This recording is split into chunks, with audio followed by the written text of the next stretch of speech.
وجه الدولي المغربي سفيان أمرابط ضربة قاضية للإعلام الجزائري، ونشر أمرابط صورا لمباراة المنتخب المغربي الودية ضد منتخب السيراليون، والتي انتهت بتفوق مغربي ب3 أهداف مقابل هدف وحيد. وزعم الإعلام الجزائري ونظيره التونسي أن المنتخب المغربي لعب مباراته الودية ضد السيراليون بملعب لوران بوكو، الملعب الرسمي لمباريات المنتخب المغربي بدور المجموعات عن كأس إفريقيا. وفند أمرابط المغالطات بعدما تبين أن المباراة لعبت بملعب أوغاس دينيز الذي يعتبر الملعب الخاص بتدريبات المنتخب المغربي.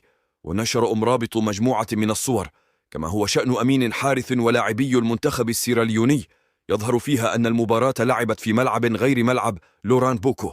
ويحاول الإعلام الجزائري نشر المغالطات والشائعات على المنتخب المغربي تحت مسمى كاذب يهم تحكم المغرب بالكاف، كما لو كنا دائمي التتويج بكأس أفريقيا.